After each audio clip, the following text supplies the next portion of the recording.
Hello, नमस्कार, सुप्रभात, राधे राधे दोस्तों। तपस्थली में आपका स्वागत है। वीडियो शुरू करने से पहले वीडियो आपको पसंद आए तो लाइक और सब्सक्राइब जरूर करें। शिक्षा संबंधित न्यूज की जानकारी के लिए आप हमारे चैनल से जुड़ सकते हैं। देखते हैं आज की न्यूज क्या है। 2022 की पारी से 24 की तैयारी। मंत्रिमंडल के 21 अगड़ों के साथ 21 पिछड़ों व दलितों के संतुलन के संदेश, 31 नए चेहरों से भविष्य पर निगाह। लखनऊ से न्यूज है, वर्तमान के मोह जाल में आने वाले कल न भुलाए।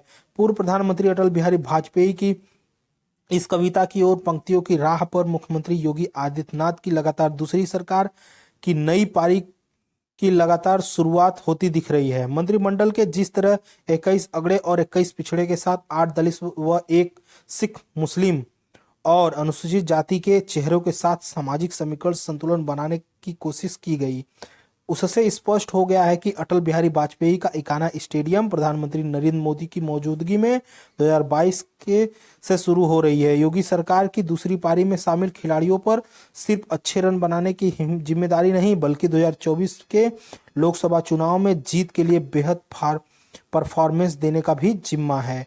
मंत्रिमंडल से कई प्रमुख चेहरों को बाहर का रास्ता दिखाते हुए सामाजिक समीकरण को संतुलन बनाने के लिए अलग अलग वर्गों से 31 नए चेहरों के जरिए भविष्य की तैयारी के संकल्प का संदेश भी दिया गया है।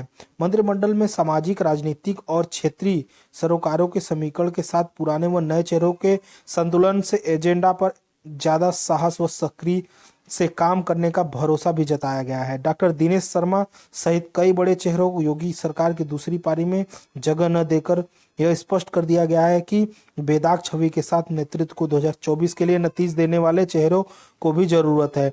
अंतिम समय में तय मंत्रिमंडल पर सस्पेंस बढ़ाने के बाद पुराने परफॉर्मेंस के अनुसार सीएम योगी के साथ 2 डिप्टी सीएम सहित नई सरकार के गठन की प्रक्रिया पूरी हुई है। जिस तरह योगी सरकार 1 के डिप्टी सीएम केशव प्रसाद मौर्य को पराजित होने के बाद उप मुख्यमंत्री बनाया गया, लेकिन डॉक्टर दिनेश शर्मा की जगह ब्राह्मण चेहरे के रूप में ब्रिजेश पाठक को उप मुख्यमंत्री पद की शपथ दिलाई गई। उससे साफ हो गया है कि भाजपा हाईकमान की मंशा सिर्फ जाति संतुलन बनाने की भी नहीं है, बल्कि 2024 के लिए ऐसे चेहरों को जिम्मेदारी को सौंपना चाहती है जो अपने समाज के बीच पार्टी के अकड़ व पहुंच को ज्यादा पुख्ता कर सके।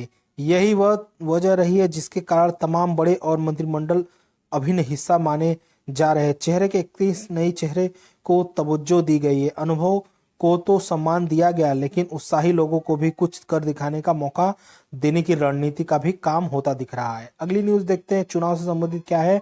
पश्चिमी यूपी से बनाए गए 23 मंत्री, जातिगत प्रतिनिधित्व से सियासी संतुलन साधने की कोशिश। लखनऊ से न्यूज है, योगी आदित्यनाथ की सरकार में पश्चिमी यूपी से जातिगत प्रतिनिधित्व को पूरा करने की कोशिश की गई है। जाट, ठाकुर, गुर्जर और वैश्य सभी का ख्याल रखते हुए मंत्रिमंडल में जगह दी गई है। खास तौर पर बागपत एवं मुजफ्फरनगर जैसे क्षेत्र में जहां किसान आंदोलन की गूंज रही, वहां के विधायकों और मंत्रिमंडल में नुमाइंदगी देकर सरकार ने अपनी मंशा साफ है कि पूरे वेस्ट यूपी में कुल 23 मंत्री बनाए गए। मेरठ, सहारनपुर, मुरादाबाद मंडलों में इस बार 10 मंत्री बनाए गए। इनसे एक कैबिनेट मंत्री, 3 राज्य मंत्री स्वतंत्र प्रभार और 7 राज्य मंत्री बनाए गए। इस पूरे क्षेत्र में किसान आंदोलन का खाका प्रभाव रहा। हालांकि चुनाव में भाजपा ने यहाँ काफी अच्छा प्रदर्शन किया। मेरठ की बात करें तो यहाँ 7 सीटों में 4 सपा ने जीती, लेकिन 3 भाजपा को मिली। इनसे 2 मंत्री बनाए गए। हस्तिनापुर विधायक दिनेश खटिया को दूसरी बार मंत्री बनाया गया। मेरठ दक्षिण विधायक सोमेश तोमर को पहली बार मंत्री बनाकर गुर्जरों का प्रतिनिधित्व दिया गया। चूंकि इस बार एमएलसी अशोक कटारिया को मंत्रिमंडल में जगह नहीं मिली, इसलिए एक गुर्जर को जगह मिलनी थी। मुजफ्फरनगर से कपिल देव अग्रवाल को फिर से मंत्री बनाकर वैश्यों को साधने की कोशिश की गई। चूंकि वहां के किसान आंदोलन का असर था और कपिल ने कड़े मुकाबले में सीटें जीती। गाजियाबाद से फिर जीती। पिछली सरकार में मंत्री रहे अतुल गर्ग का नाम इस बार मंत्रिमंडल से गायब है। संभल के चंदौसी से गुलाब देवी को भी राज्य मंत्री स्वतंत्र प्रभार बनाया गया है। यहाँ अपने अनुसूचित जाति के प्रतिनिधित्व को भाजपा और मजबूत करना चाहती है, इसलिए गुलाबी देवी को फिर से मंत्री बनाया गया है। रामपुर से बलराम देव सिंह इंग औलख को राज्य मंत्री बनाया गया। गाजियाबाद से नरेंद्र कश्यप का नाम सभी के लिए नया था, पर भाजपा के अंतिम पिछड़ों पर शहरी क्षेत्र में दावा लगाकर पूरे वेस्ट यूपी को साधने की कोशिश की गई। यही कार्य पिछड़े वर्ग के आयोग के अध्यक्ष जसवंत सैनी को मंत्री बनाकर किया गया। भाजपा का मानना है कि अति पिछड़ा वर्ग उनका कोर वोटर और उनके प्रतिनिधित्व को कम करना नहीं करना है। शामिल है कि इस बार मंत्री रहे सुरेश राणा चुनाव हार गए। ऐसे में ठाकुर प्रतिनिधित्व के लिए सहारनपुर देवबंद से ब्रजेश सिंह को मंत्री बनाया गया। अगली न्यूज देखते हैं, शिक्षा से संबंधित क्या है। आरटीई लॉटरी से पहले 2000 छात्रों के आवेदन निरस्त। 26 से 29 मार्च तक सत्यापन के बाद 30 को निकाली जाएगी लॉटरी। वाराणसी से न्यूज है, शिक्षा का अधिकार कानून के तहत निजी स्कूलों में प्रवेश के लिए 30 मार्च के पहले चरण में 16,000 आवेदनों की लॉटरी निकाली गई। जिले के 1104 स्कूलों में 9,153 सीटों पर आरटीई के तहत प्री प्राइमरी और कक्षा में दाखिले होने हैं। आवेदन के बाद 26 से 29 तक सत्यापन होगा। हालांकि इसके पूर्व ही 2000 बच्चे लॉटरी निकालने से पहले पोर्टल से बाहर हो गए। इसका कारण दूसरे वार्ड या ग्राम पंचायत में आवेदन करना। 29 तक सत्यापन होने के बाद निरस्त आवेदन की संख्या अभी और बढ़ाने की संभावना है। शिक्षा का अधिकार के तहत शहरी व ग्रामीण क्षेत्र के निजी विद्यालयों में प्रवेश के लिए ऑनलाइन आवेदन आमंत्रित किए गए थे। प्रथम चरण में के लिए 2 मार्च से आवेदन शुरू किए गए थे। इस सत्र में ऑनलाइन आवेदन की प्रक्रिया में बदलाव किया गया था, जिसके तहत अभ्यर्थियों को अपने वार्ड या ग्राम पंचायत के विद्यालयों में ही प्रदेश के लिए आवेदन करने का निर्देश दिया गया है। बावजूद तमाम अभिभावकों ने अपने बच्चों का नामांकन कराने के लिए दूसरे वार्ड या ग्राम पंचायतों का में आवेदन कर दिया था। अगली न्यूज देखते हैं क्या है। भावी अवसरों की नैतिकता को परख। पीसेस मुख्य परीक्षा में पूछा, क्या वैयक्तिक नैतिकता प्रभाव लोक जीवन से निर्णय पर पड़ता है। प्रयागराज से न्यूज है, पीसेस की मुख्य परीक्षा हो रही है। प्रयागराज से न्यूज है, क्या वैयक्तिक नैतिकता का क्या प्रभाव लोक जीवन के निर्णयों पर पड़ता है। महात्मा गांधी के मत के अनुसार वे कौन से आवश्यक सद्गुण है जो एक आदर्श मानवीय नैतिक व्यवहार के लिए उत्तरदायी होते हैं।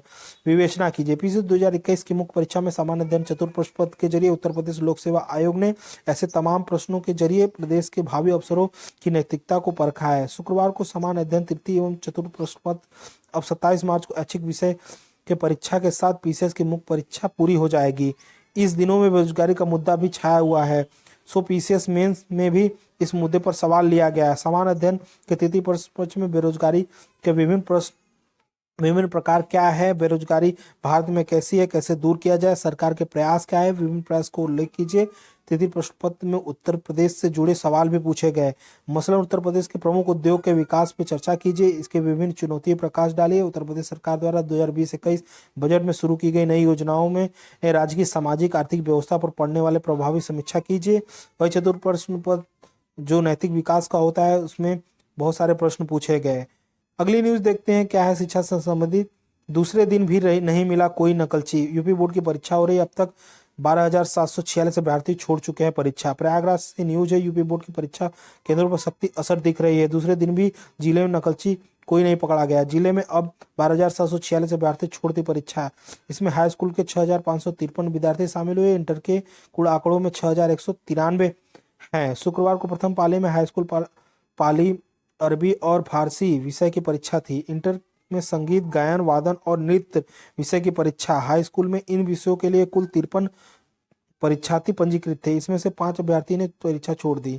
इसमें 4 बालक और 1 बालिका शामिल थे। प्रथम पाली इंटर के विषय में हुई परीक्षा पंजीकृत विद्यार्थियों की संख्या 493 रही। इसमें 473 विद्यार्थियों ने परीक्षा शामिल हुए, जो 16 अभ्यर्थी अनुपस्थित रहे। इनमें से 6 बालक और 10 बालिकाएं शामिल है, जिनका बालक विद्यालय निरीक्षक आर्यन विश्वकर्मा ने बताया कि दूसरी पाली में हाई स्कूल की संगीत और इंटरमीडिएट के कृषि शल्य विज्ञान की परीक्षा कराई गई। हाई स्कूल के 425 विद्यार्थी पंजीकृत थे, इसमें 404 ने परीक्षा दी। विद्यार्थी अनुपस्थित रहे।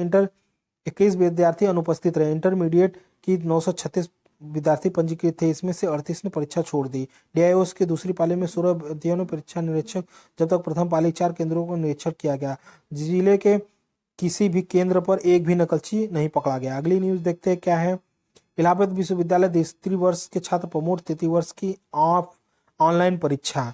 भारी विरोध के बाद पलटा फैसला, बवाल रोकने के लिए डीएम एसएसपी को करना पड़ा हस्तक्षेप। प्रयागराज विश्वविद्यालय इलाहाबाद से न्यूज है, ऑनलाइन परीक्षा को लेकर भारी विरोध करते हुए इलाहाबाद प्रशासन ने अपना फैसला पलट दिया। शुक्रवार को परिसर में हुए बवाल के विश्वविद्यालय प्रशासन ने स्नातक द्वितीय वर्ष और तृतीय वर्ष में प्रमोट करने पर तृतीय वर्ष की परीक्षा ऑनलाइन परीक्षा कराने के लिए निर्णय लिया है।